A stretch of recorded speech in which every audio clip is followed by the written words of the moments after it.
લખણીની આપણે આ પાર્સલ જે આવ્યું હતું ને મિંત્રા વાળું એનું અનબોક્સિંગ કરીએ. હેલો ફ્રેન્ડ્સ, કેમ છો બધા? મજામાં ને? તો જો અત્યારે હું જાઉં છું નિયારી ડેમે આપણે સનસેટ પોઈન્ટ જોવા માટે, કેમ કે હવે શિયાળો છે ને એટલે વહેલું સનસેટ થઈ જાય છે. તો તમને જઈને બતાવું છું ત્યાંનો નજારો. તો ત્યાં આપણે નદી છે, નિયારી ડેમ છે, ટૂંકમાં નદી નહીં ડેમ છે. અરે કહેના ક્યાં ચાહતે હો? તો એ ડેમમાં ઘણી બધી મછલી ને બધુંય છે. તો આપણે મછલી માટે પહેલાં જમવાનું લેતા આવી, કેમ કે ખાલી હાથે તો જવાય નહીં. મછલી માટે મમરા અને બ્રેડ લેતી આવું ને પછી ચાલો આપણે જઈએ સનસેટ પોઈન્ટ. જો વાળનું કંઈક કરાવી છે ટ્રીટમેન્ટ. મારા વાળ એટલા રફ થઈ ગયા છે ને, મેં છે ને હેર કલર કરાવ્યો હતો. તો હેર કલરના કારણે મારા વાળ છે ને એટલા રફ થઈ ગયા, એટલા ડેમેજ થઈ ગયા છે ને, તો હવે છે ને મારાથી આમ છૂટા નથી રાખી શકતી. એમ છૂટા રાખું ને તો આમ સારા નથી લાગતા. એટલે મારે હંમેશા છે ને આવી રીતે જો ઉપર જૂડો જેમ ચડાવ્યો ને એવી રીતે મારે હંમેશા જૂડો જ બાંધીને રાખવો પડે છે. અને મને છે ને હવે મજા આવતી નથી આવી રીતે બાંધીને રાખવામાં. તો વિચારું છું કે કંઈક ટ્રીટમેન્ટ કરાવીએ, પણ ક્યારે કરાવશું કાંઈ ખબર નથી. અત્યારે તો આપણે આનાથી કામ ચલાવી લઈ ને ચાલો જઈએ આપણે સનસેટ પોઈન્ટે. છે આ એક ડ્યુટી તો જો અહીંયા બેઠી છે, હવે બીજા આપણા બાર રાહ જોવે છે, ક્યારના રાડું પાડે તો એને આપણે પેલા દઈ દઈએ. હા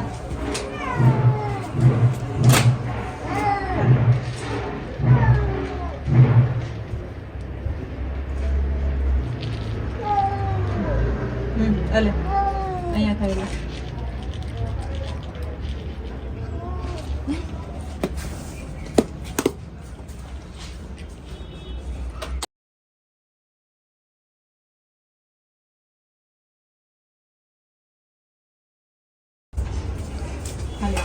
અમાલ તો ખાવા દે, બહુ વાયડીની છે અપલખણીની. આ જોઈ લે, અહીંયા જોઈ લે, ખાય છે બિચારા. ખાય નહીં, ભાઈ બેન છે, ભાઈ બેન ભાઈ છે કા, બેન નથી, ભાઈ બેન ભાઈ છે. એના બિસ્કિટ છે ને એટલે એને આમ થોડીક બળતરા થાય છે કે મારા બિસ્કિટ કા કોઈને દઈ દીધા કે આપણે અંદર ડબ્બો ભર્યો છે તો એક થોડું ખાઈ લે તો કઈ વાંધો. હાલો તો ફ્રેન્ડ્સ, જો આપણે મછલી માટે મમરા લઈ લીધા છે અને એક બ્રેડનું પેકેટ લઈ લીધું છે. તો હવે ચાલો આપણે નીકળીએ છીએ સનસેટ જોવા માટે.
કલાકારી દેખાડે છે ને એવું લાગે જાણે.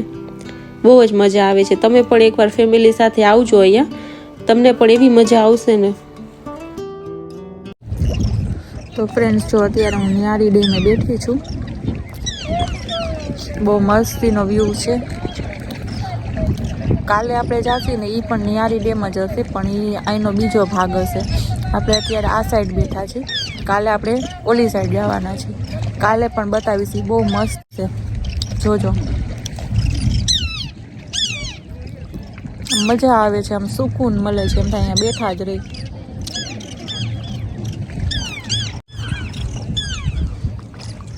છે ને આમ જો માહોલ એવો થઈ ગયો છે ને કે આમ થાય સુકૂનથી બેઠા રહી. જો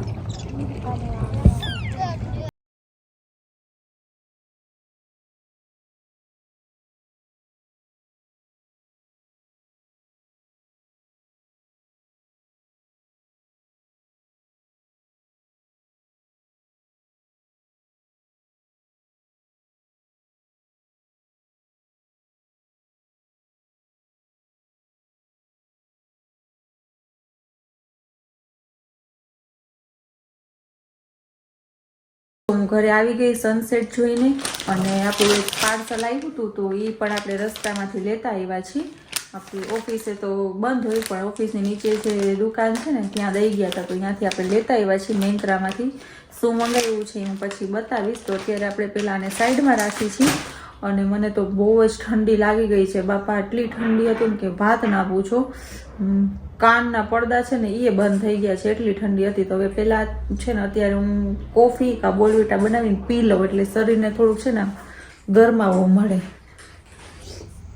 ગાઈસ, જો તો મેં વિચારી લીધું કે હવે આપણે કોફી નહીં બોલવીટા બનાવવું છે. તો જો બોલવીટા માટે દૂધ ગરમ મૂકી દીધું છે. હવે એમાં આપણે ખાંડ અને બોલવીટા પણ આરે નાખી દઈએ.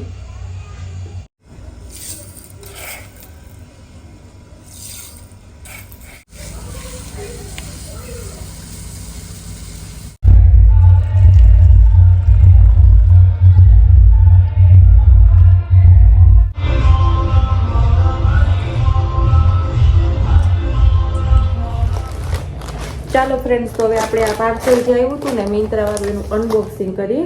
આમાં છે ને મેં ઓફિસ બ્લેઝર મંગાવ્યું છે મારી માટે. મારી પાસે ઓલરેડી એક બ્લેઝર છે, પણ હવે મને છે ને બહુ જ ફિટ થાય છે, થતું જ નથી હાથથી. હમણાં આનું ઓપનિંગ કરીને પછી તમને બતાવીશ. તો મને છે ને મિંત્રામાં મને સેમ એવું જ બ્લેઝર બતાડું કે એના જેવું જ છે. તો મેં કીધું ચાલો આપણે એ મંગાવીને ટ્રાય કરીએ કે કેવું આવે છે. નહીં ગમે તો પાછું રિટર્ન કરી દઈશું. તો હવે પહેલાંનું આપણે અનબોક્સિંગ કરીએ.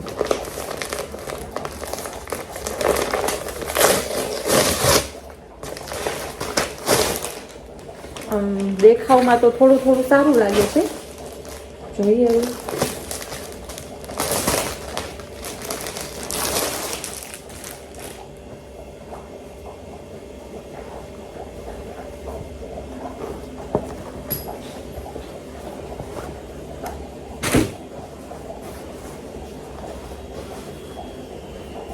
તો આમ તો સારું છે, પણ લાગતું નથી કે આઈ મને થાશે. જોઈએ આપણે પહેરીને. अबे जल्दी बोल, कल सुबह पनवेल निकलना है. ચલો પહેરીને જોઈએ થાય છે કે નહીં.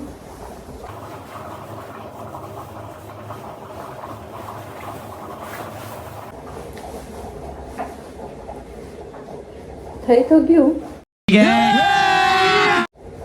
થોડું ખજી છે ને મને ટાઈટ થાય છે, તો શું કરું, બદલાવું કે ના બદલાવું વિચારું છું.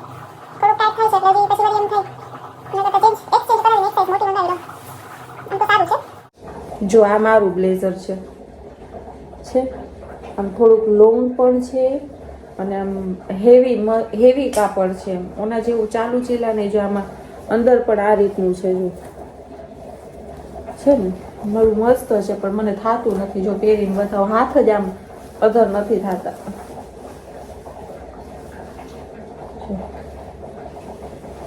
અહીંથી તો હાવ ચડશે જ નહીં. જો છે બસ આટલી લિમિટ આવી ગઈ મારથી, હવે નહીં ચડતું.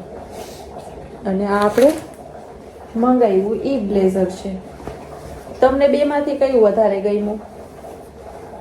જો આ મારું બ્લેઝર છે ને આપણે મંગાવ્યું એ બ્લેઝર છે.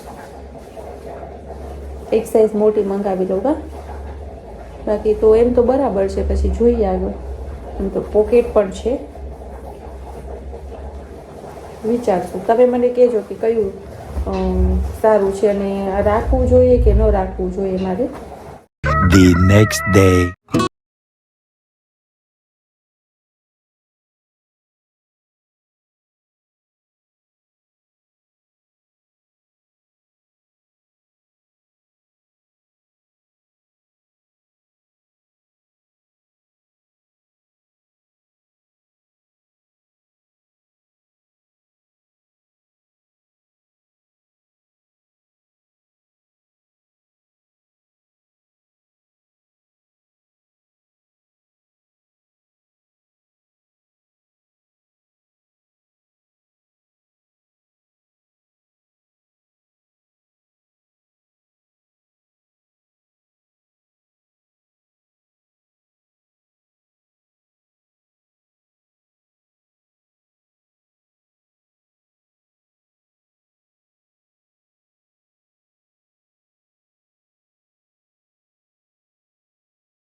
જો આપણે આવી ગયા છીએ અત્યારે નિયારી ડેમે જ, પણ આ નિયારી ડેમનો બીજો ભાગ છે જ્યાં આટલો વ્યૂ છે. જો આપણે તો આડે દિવસે આવ્યા છીએ ને એટલે અહીંયા અત્યારે કોઈ દેખાતું નથી. બાકી તમે સન્ડેના દિવસે તમે આવો ને તો તમને અહીંયા જગ્યા ના મળે, એટલું ટ્રાફિક હોય છે. તો અત્યારે જો કોઈ દેખાતું નથી. આપણે આ સેમ જગ્યા છે ને, આપણે જામનગરમાં રણજીત સાગર જાય ને ત્યાં આવી રીતે સેમ આપણું રણજીત સાગર ડેમ છે, એ જ આપણે અહીંયા નિયારી ડેમનું લોકેશન બતાવે છે. પણ આમ વ્યૂ જુઓ તમે, કેટલું આમ સુકૂન ને શાંતિવાળું છે. આમ સૂરજ આથમે છે અને એક સાઈડ આમ બોટિંગ થાય છે અને જો કેવી આમ મજા આવે. આમ આડે દિવસે આવો તમે એકદમ ટેન્શનમાં હોવ ને ત્યારે તમારે અહીંયા આવીને થોડીક વાર કલાક છે ને આવીને બેસી જવાનું, તમારું માઇન્ડ છે ને આખો ફ્રેશ થઈ જશે, રિલેક્સ થઈ જશે ને એવી મજા આવશે.